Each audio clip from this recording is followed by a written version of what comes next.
It's good to see you again, my man. Good to see you. How you been? I've been good, and I just want to make note of this right off the top. I'm a man of my word because the last time you were on the show, Anthony, in June, you were in your car.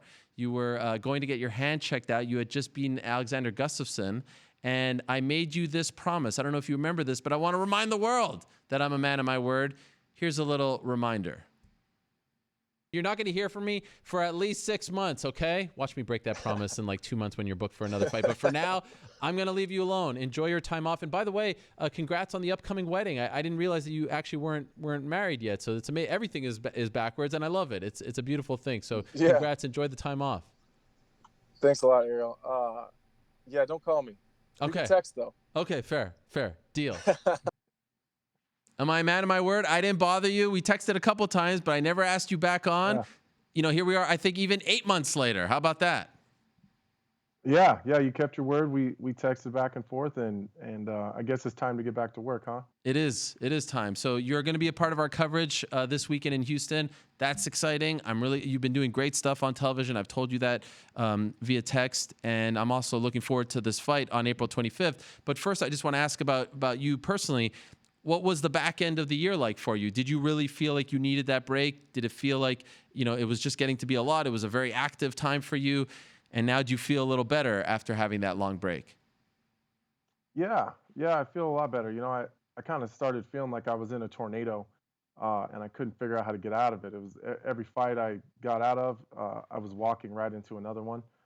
And you can't say the things that I say and then not stand by your word. I said I'll fight anybody that they put in front of me, as long as I'm healthy. And I stuck to that. I've always stuck to my word, and I took those fights. Uh, maybe the broken hand was a blessing in disguise. It was a big struggle to get through the recovery through all that, but I got that itching feeling to fight again. It's now I get to fight again, and I don't have to. So I'm excited to get back and do what I do best. I'm having a really good time doing the analyst stuff and breaking fights down and I guess showing that part of who I am. But I'm missing fighting, and I think that's what I needed. I think I needed to miss being in there. When did you start to get the itch again?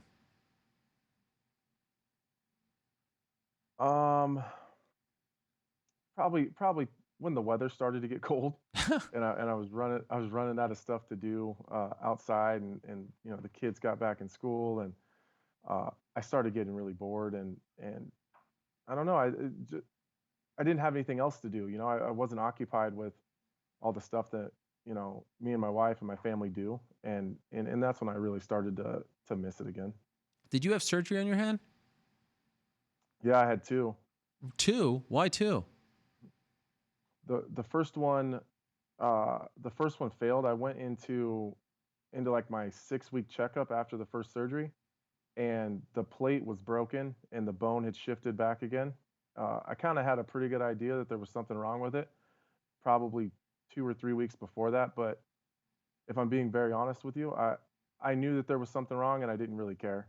I had trips planned. I went to the Black Hills, uh, and we took the bus all over the country and rode the Razor and the four wheelers, and I just I didn't have time to deal with it. At least I didn't have the brain space to deal with that right then. So I went to my checkup. The bone was broken again, so they went back in. They took the plate off. They drilled one hole in my femur, one in my shin, and then took out the spongy bone material to use for bone graft in my hand, and then they put another plate on the side of it instead of on the top because there's so many large holes that sorry, someone's knocking on my door. Oh, do you need to get it? There's so many. Nah. All right. And there's just so many holes, so they had to put it on the side and then fill the holes in the bone with the spongy bone for my leg. So that was a rough one. Then I couldn't close my hand. Whoa. Which one? For probably 2 months. My left hand. Okay. You didn't hear this story? No. I almost cut my finger off. What? Yeah, we were gonna amputate my pointer finger because all the scar tissue was grabbing onto the ligament and not allowing it to close and slide back and forth.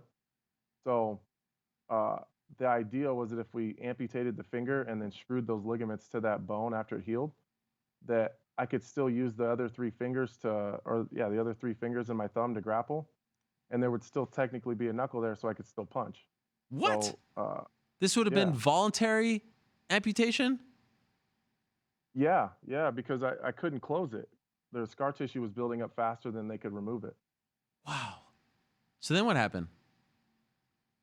Some crazy old lady did this different type of therapy where they attached electricity to my wrist and my forearm and moved it around and was able to catch the muscle that closes the hand. And really, she just crushed through the scar tissue. So once she put electricity to it, it forced my hand closed, and I couldn't, because the bone was still healing. And by forcefully closing it, you're putting a lot of tension on that break. And I couldn't close it myself because I didn't have the strength. So as I'm not moving it, excuse me, as I'm not moving it, the scar tissue just continues to build and build and build. So by attaching electricity to it, it's essentially me closing my own hand without someone else doing it with all that tension on the break. So then once we tore through all the scar tissue that first time, then we just did that every single day uh, until I was able to get the movement back in it, and now it's good. Whoa. And when was that? Like, how long did it take for it to get to where it feels now? I've probably been able to close it for probably 2 months now. Okay.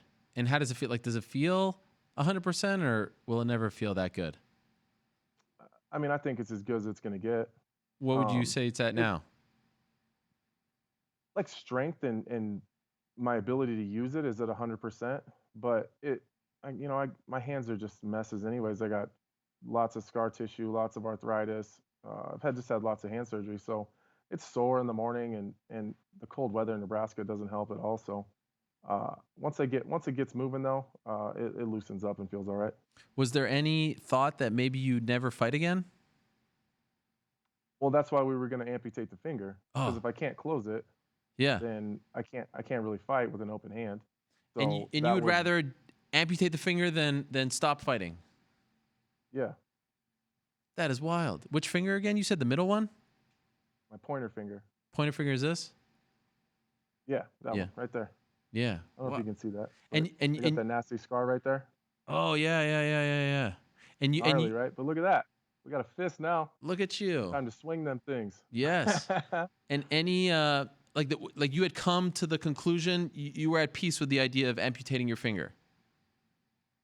Yeah, I was ready to go. But my wife and Heather and Taylor from the UFC wanted to explore other options first. So that crazy lady saved my finger for sure. But I was ready just to say screw it all. I'm sick of all this, like this rehab stuff and scraping the scar tissue out of it and keeping and like continually opening my hand up to get the scar tissue out. I was just over it. I'm just ready to get back to fighting. And cutting my finger off was at that time was the fastest way. Wow. And is she a doctor? This quote unquote crazy lady? Well, she's a physical therapist. Oh, okay. All right. So, okay. She's not some lady that you Yeah. saw on the street or something. No, no. Okay. Wow. Okay. So now you're good and you get this fight and you get it in your home state. This is a big deal. Like they're building this whole show around you. Yeah, it's crazy, right? What was your reaction when you found It's out that they were going to come to Nebraska with you headlining? um well, I knew that. I mean, I knew well before. Well, I know, Uh but when you initially found out. like at first I didn't believe them. Um I have a really good relationship with the UFC, and I think that that's just my willingness to stick to my word and do the hard job when other people don't want to do it. So they kind of asked what my bucket list was uh, Wow. for fighting, and one of them was to headline an event in Nebraska, and and obviously that's probably the easier one out of the bucket list that I gave them. So uh, yeah, and so they started working on it, and here we are. It's kind of surreal. It kind of doesn't feel real yet. Wow. By the way, they don't ask a lot of fighters what their bucket list items are. I mean, that is an indication that they like you. Yeah, well, I mean, they're checking off the easiest one, that's for sure. Yeah. I would imagine title fights and all that stuff are on there as well. But to fight in Nebraska now, you live in Omaha, correct? Yeah, How far is that from Lincoln? Um, from downtown to downtown, it's about an hour, but Oh, I kind of live on the like the outskirts of Omaha, so from my house to that arena is about 35 minutes. okay. Wow, that's nothing. This is incredible. What a treat. Now, will you train in Denver for this, or will you stay home? Yeah, I'm still gonna train in Denver. Okay. I'm doing a much longer camp than I typically do, so uh, there's more of my camp is gonna be here. So I have like I think 3 or 4 weeks of it is scheduled here. Okay. Now, be honest with me. Leading up to the fight against Gustafsson, I made a whole big thing about how it was too soon, and you said you weren't into it and all that, and I was concerned. I mean, it was coming from a very genuine place, and then of course, you shut me up and everyone. Not to say that I thought you were going to lose, but going into the fight, I was a little bit concerned for your well-being. I mean, it's just a lot to ask someone coming off a fight like that against Jon Jones, and you proved us all wrong. You performed incredibly against Gustafsson in Sweden of all places. Now going back, several months removed, what were you feeling going into that fight? What was that like? Was it different than some of your other fights? Do you concede that maybe it was a little too soon, even though it all worked out and you won the fight? Was it a little too soon in the end? I I'll say this: the first 4 weeks of training camp, I spent asking myself, "What the hell are you doing?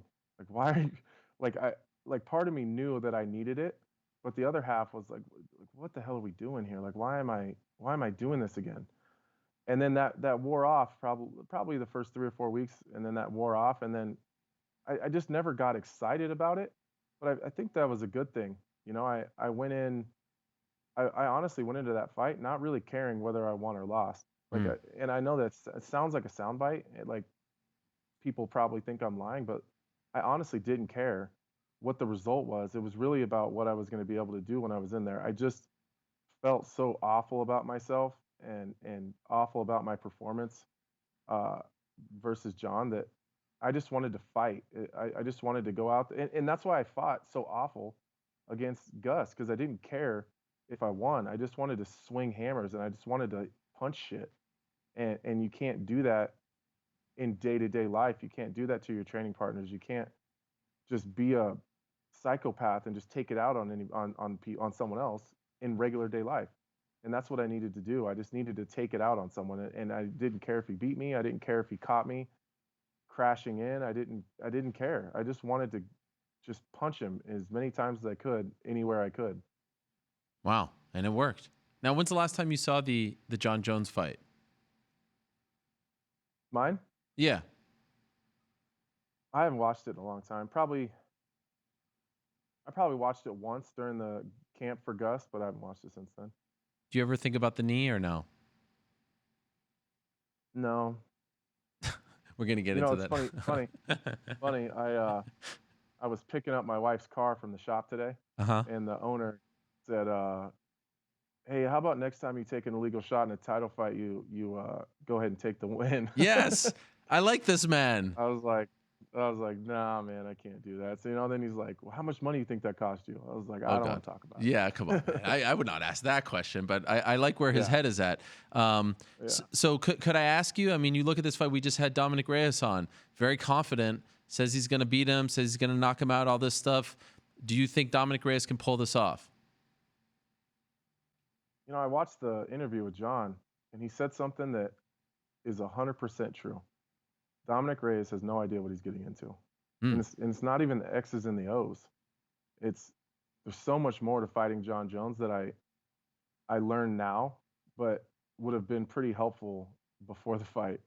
And there's a lot of things that guys don't talk about because I think some people are afraid that it's going to make you look like a pansy or something, like you're not man enough to handle it. But there's a lot of stuff that goes into fighting Jon Jones, and it's Monday of fight week, and Dominic is about to find that out.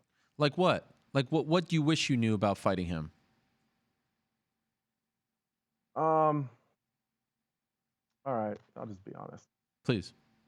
All the people that treat you so well, uh, the week of a fight, and the people that like you feel like are your friends, um, it's very different when you're fighting Jon Jones and you go into the fight week. It's not usually fight weeks are pretty relaxing for the most part. Like you got lots of media and stuff, and It's not like I've never been in a main event before I fought Jon Jones. It's not like I'm not used to that, but um, he's very much the favorite, and he messes with your schedule. Um, he just messes with you the whole time, and by the time you get to the fight, you're just mentally exhausted. Mm. It's a mind game. Everything that Dominic was talking about in his interview before I came on, it it it rings so true, but it's not like I know he feels like that, but he feels like that because John wants him to. Interesting. That Jon Jones, well, and I think that you can attest to this, and I don't know if you will on air, but Jon Jones never says anything that isn't 100% calculated before it comes out of his mouth. Everything he says, there's a reason behind it. Mm-hmm.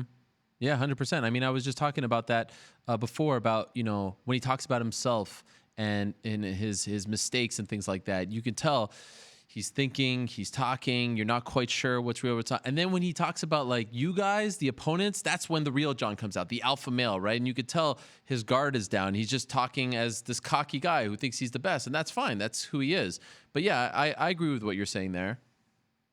So it's just down to the little thing. Like he looks way further ahead than you expect. Like you're expecting that you're just getting in a like Chael says, a fist fight on a Saturday night, and John's competing with you from the second the fight is announced. I mean, he's he's digging into your life. I mean, look at this. Did John say my name one time during that interview? Off the top of my head, I don't believe so. No. Yeah, I mean, you would remember. No, No. no, that's on purpose. Why? I don't know. I'm not saying that I understand why he does Oh, the things okay. he does, but yeah, but he like it doesn't matter what he's tweeting about, what he's talking about. Uh, he won't. And I don't know if that's out of a respect thing, because I didn't trash him like everyone likes to do, or what it is. But there's a reason behind every single thing that John does, and Dominic's going to find out. Like his schedule is going to get messed with. His training times are going to get messed with. His media stuff's going to get messed with. Like the side by side ESPN deals are going to get messed with. It's just how he does it. He's late. You're always on John's time. It's not just a typical fight week. So, and that's before you even have to deal with the X's and the O's that he brings in the fight. Mm. In other words, I mean, he has been called a sociopath. Do you believe he's a sociopath? Is that what you're saying? No, no, I wouldn't say that. I'm no doctor or anything. I just he's strange. Like even Dominic talking about the square offs. It's odd. It's Mm. odd, and whatever you think you get from it, that's exactly what he wants. Wow. Uh, Fascinating. like where sometimes he looks at you, sometimes he doesn't. Uh, Sometimes he's 6'6", sometimes he's closer to your height. It's odd. Look at Wow. the pictures. Yeah, yeah, Look at yeah. the pictures of us at our first square off. He's looking down at me. He's like 2 inches taller than me. And then when we face off in the octagon, we're like eye to eye. Wow. It's just Unlike little stuff. anyone, right? Yeah, it's different. Like the first time I square off with him, I'm looking up at him like, holy hell! Like I didn't realize he was that tall. And then the next time I see him, we're like eye to eye. And one time his chest is puffed up and he's confident and he's looking down at you like you're lesser than him. And then sometimes he won't look at you. Like I don't think that you can get anything from John because he gives you so many different looks. It's a waste of time and brain energy to even try. One last thing I wanted to ask you about was he's talked about, Dominic taking pictures of the Sports Center set with his name on it and all that stuff. Do you get the sense from Dominic that the moment is too big for him, that he's just happy to be there? Do you see that? Did you experience that? No, no, I don't think that it's. I don't. I wouldn't. I wouldn't hang my hat on that. I think it's just a young kid that hasn't been in the sport very long, and made it to heights that he probably didn't see at the beginning. I think he's just proud. Um, I'm not the biggest, poster on social media. Yeah. I don't post random stuff, so that's not really my style. But it wasn't because I wasn't proud of myself for getting there, and I think that that's okay. Um, John says things sometimes that he just wants it to bother you. And he said a couple things to me that have stuck with me still to this day. that bother me or motivate me or whatever. So I think he's just trying to bother Reyes. Can I get a prediction, or are you saving that for this weekend? Well, no, I've already put it out there. I think Dominick has the power in his hands to knock anybody out, but it's getting to Jon is going to be the problem. You know, I just I don't see I don't just don't I see a lot of things that Reyes does well. I just don't know. You know, we can get into it more this weekend. I just don't know if he can beat Jon over 25 minutes. Okay. So in the end, you're going with Jon. Yeah. Okay. Welcome back, Anthony. I missed you. This has been great. Crazy, right? Man, this has been great. You gave us a little taste there. And again, you'll be a part of our coverage, which is great. I'm looking forward to working with you. You do a phenomenal job, and you've really come into your own in a very short amount of time on television in those spots. And I like you keep it real. You're not just saying what you think someone wants you to say. You keep it real, as we just saw here during this interview. So keep it up, my man. I'm looking forward to seeing you out there. Safe travels. And also, welcome back. I'm looking forward to the fight April 25th, Lincoln, Nebraska, Glover Teixeira. Huge fight at 205. That's going to be a great one as well. So welcome back. I'm happy everything worked out with the hand, and I'm looking forward to working with you for the first time this weekend as well. Yeah, I can't wait. Actually, I need to tell you something about your co-host, Chael. Oh, yes. Please. So he's a little worried about the three of us working together. What? Yeah, he's a little nervous. Why? He said that the lion and the bad guy sounded really, really good. Sounds a lot better than Ariel and the bad guy. So you got to watch that old bad guy Chael. Typical Chael, stabbing me in the back. If you must know, Ari in Hebrew means lion. Ariel is lion of God. So, you know, you're just a lion. I'm a lion of God. I think that's what he was referring to. That could be it. That's absolutely it. Hello, everyone. It's Ariel Helwani. I just came here to thank you for watching our ESPN YouTube channel. It's the best. You know what else is the best? The ESPN app. You can get highlights, analysis, all that stuff and more. And if you want premium content and live streaming sports, there's only one place for all of that. It's ESPN Plus.